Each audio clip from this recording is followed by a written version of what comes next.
like to welcome Rakshit Tandon. He's a well-known cybersecurity expert. He's been a consultant to Internet and Mobile Association of India and has many feathers under his cap. Welcome to the Eat My News channel, Rakshit, and thank you very much for taking out Thank time. you. Uh, My I'd pleasure. ask you a very basic question first: that why is cybersecurity so important in the digital economy? So,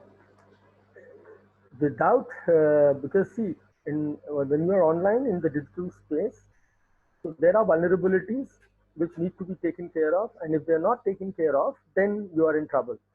So, whether it's your website, whether it's your computer, whether it's your data, whether it's your services, you need to have a proper cyber security done, and it should be done before rather than waiting for an attack to happen. And the problem in the past had been that people were not taking cybersecurity so seriously. So they just got into the online space, they could open up a website, get an email, start working on emails, and then when they start using, they get into trouble, and then they start realizing that yes, so wherever you are, there are threats. You have to take care of the threats first, and that is why cybersecurity is very important, and especially in today's context when everything is online now, and especially if you see during this COVID-19 period of lockdown, the schools are online, people are working from home online, and now your internet penetration has increased, number of devices online has increased.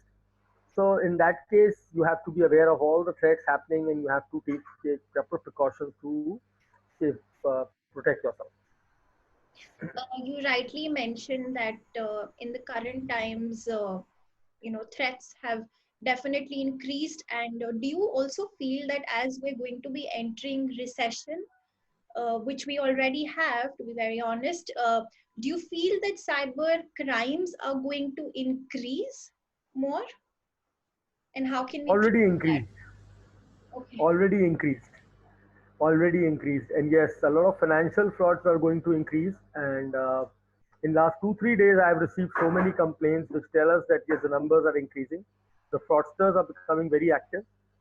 They are targeting your UPI wallets, payment wallets, bank accounts, your savings, and lot of sophisticated attacks are happening. And if you see in the last lockdown period, even there are news which have been published that the hackers, they have purchased more than 10,000 fake domains, phishing domains, which they are look-alike domains, to cheat people.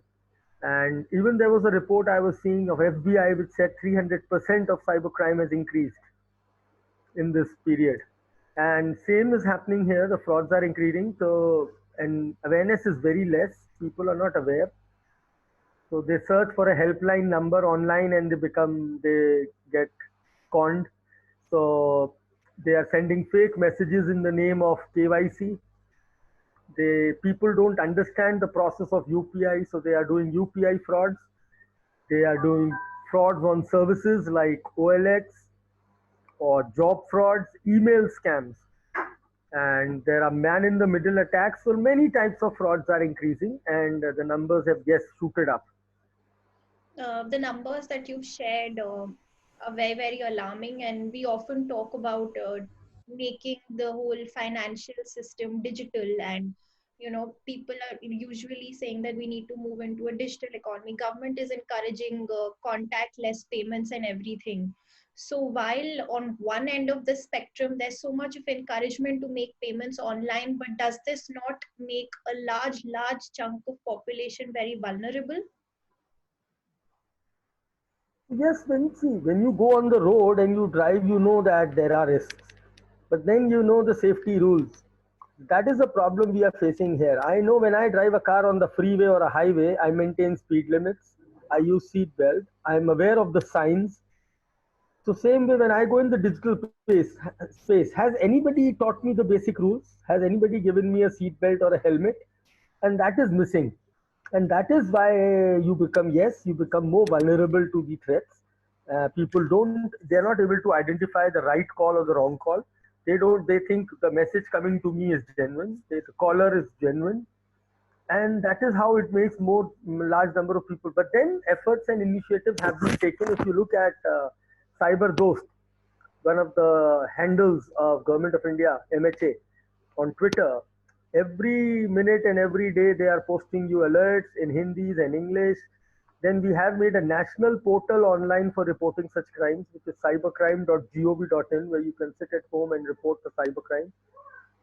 And there are a lot of awareness initiatives being taken even by the banks and companies who are sending you regular messages. But yes, the penetration needs to be more. The awareness has to be there. Education has to be there. Otherwise, there are no. Otherwise, yes, the digital payment system is good and it is safe, efficient, fast. The only problem is one should know. For example, when this COVID thing happened and the Prime Minister had given a fund for relief so that you can donate more and more to the relief fund. It was PM Cares @SBI. That was the UPI ID announced by government.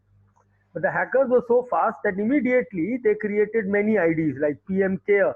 S was missing. @SBI, they made @HDFC, @ICI, and so that thousands of fake names were created. So this is where the hackers, they exploit opportunities just because lack of awareness. People, they have to understand the fundamental of any application you are using.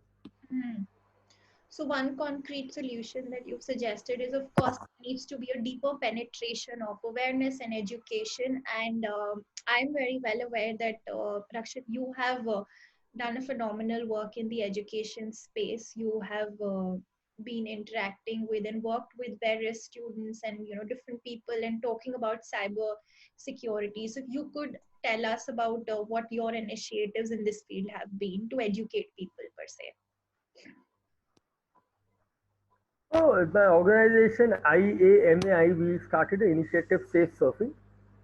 In 2008, it was launched, and with the first initiative, it was supported by Government of India. And then other partners joined in, and we started educating them on netiquettes, digital wellness, how to behave online, and what are the threats and securities. And then same we started doing with the parents. And right now, so I'm doing an initiative with Facebook, which is supported by Facebook, called Online Safety for Women.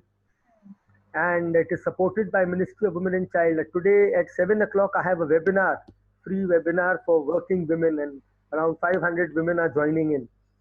So these are the initiatives we have taken to spread awareness, and we reach out to children, we reach out to parents and teachers and schools. And the second thing which I do is I work with the law enforcement agencies. So I do a lot of training to the police department on how to investigate such kind of crimes and investigate, trace, track, and what is the forensic part involved. So I'm a regular faculty to almost every police academy across the country. I keep traveling and I've been doing it. Fantastic, Rakshit. I'm sure a lot of people who are watching this would want to become a cyber experts like yourself. And what do you have to say to them? Firstly, what are the kind of technical skills that they need to develop, and how can they enter this field and be successful? So, Tanya, there are many verticals in this, and as you said, they should like to become an expert like me. They should become better than me. Number one, and there are many verticals. Like there is one is technical cyber security. There is cyber forensics. There is mobile forensics. There is like auditing domain is there. There is a domain for information security. That's another domain. There are domains for lawyers, cyber law. That's another domain. So there are so many domains in this. The people who want to be ethical hackers in it, the first thing I teach them is that your fundamentals should be very clear. You should be very good in programming. You should understand programming and coding. You should understand how does the web interface work. You should have a good understanding of network, all the network operating systems and technologies. So this is how step by step, and then you start finding vulnerabilities. And to be a good hacker, you have to think like a hacker. Don't hack anybody for bad thing or something. But then you think like a hacker. So if I think like a hacker, then only I will find a problem in the software. So I think like a criminal to find a problem, and then I patch it up. That is called ethical hacking, which is creating a big scope in Hmm. this digital world today for cyber security. We call them cyber security professionals क्योंकि अगर आप hacker बोल दो तो आदमी वैसे ही negative हो जाता है, but ऐसा नहीं है. Uh, All hackers are not bad. hmm. We need cybersecurity professionals who can secure my digital platform. So I am a startup. I Hmm. started a startup or a mobile app or something, but I need good cybersecurity professional who can find bugs in my program Hmm. and patch it so that nobody can hack it. So there is a very thin line between, somebody knowing ethical hacking Ethical and yes, and yes. So whenever I talk about this, I also teach children about the cyber laws, the Information Technology Act of the country, that even if you break the law, then be prepared for the consequences.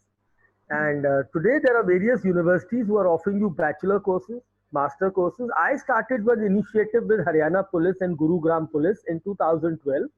We call it the Gurugram Police Summer Internship. We do a free summer internship in cybersecurity every year, every summer. Hmm. And in this internship, we pick up selected 100 students who are grads or undergraduates, and we train them for 1 month in our police environment Hmm. in cybersecurity. Hmm. And this initiative has been very, very successful, and now it has become a flagship event. We receive around 3,000 applications, and we select only 100 brilliant students. It was the initiative by Gurgaon Police, and it is still continuing. Even in the lockdown this year, we are doing an online summer internship, Hmm. Great. So, and then these children are awarded certificate. okay, Yeah. that's fantastic. And what I want to ask you now is that the world has shifted to video calling. Hmm. So there have been a lot of news about certain platforms being unsafe. So there is a lot of paranoia among people. So, are there any softwares that you would like to recommend to people?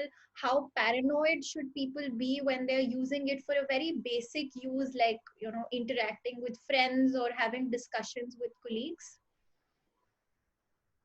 So, being a security guy, I always say that nothing is 100% safe. Whichever is anything which has been created by a programmer can be broken, can be hacked. So I am not here to be a brand ambassador to any product, but what my suggestion is that whatever product you use, first understand the configuration and setting of the product and the use of the product. So there's one product which has been always on the news since beginning was Zoom, and there was issues like Zoom vandalizing, Zoom bombing, and Hmm. stuff like that. So there was even an advisory issued by Government of India that how to use it safely with all the configurations and settings. So and then you have to understand difference between a webinar and a meeting. So before you go online on these platforms, you should understand what is a webinar and what is a meeting. Now meeting, if I am sitting in a meeting, everybody and anybody can speak anytime. Hmm. But if I'm sitting in a webinar, the host, the person and the speaker and moderators are only talking and you have to listen and then you have an option to ask your question answers. So what happened when this lockdown started, this very popular app was started, like everybody started using it for online classes, virtual classes and they face issues. So whatever platform, whether it is WebEx, Cisco WebEx, it is Zoom, Google Hangouts, Google Meet, Microsoft Team is there, Go Meeting is there, Air Meet is there. They're all these good platforms. You understand Messenger the settings. allowing calls and stuff now. Yes. You understand the settings, you understand the configuration. How are you inviting the member? You have a password. Like you invited me for this meeting, Hmm. and I have the password to enter the meeting. I have not shared this link on my public platform. If I share the link on the public platform, thousands of people will crop up, right? And they can say anything, they can put anything on the screen. So, this is how you have to ensure safety and security before you use an app. Yes, in terms of your security, your device should be protected. All your apps should be updated with the latest patches. Now, every app has a vulnerability. So, what the companies do, they release the latest update. So, keep your system updated, your operating system updated. Firewall should be on. And when you are not using your webcam on the laptop, you can cover it with a cover or a tape. Mhm. So, that keeps your personal device secured. Great tips and insights by you, Rakshit. Just one last question. For a lot of companies have had to reinstate their workstations for employees at home. That also has been a big challenge for the organizations because a lot of sensitive data is being shifted to people's homes now. So, any suggestions for the business owners So, how to ensure that they're so, safe? uh, so I see. It is not possible at this moment to go for a new framework or change the framework so that the employees get into a problem. But then they should have securities in place.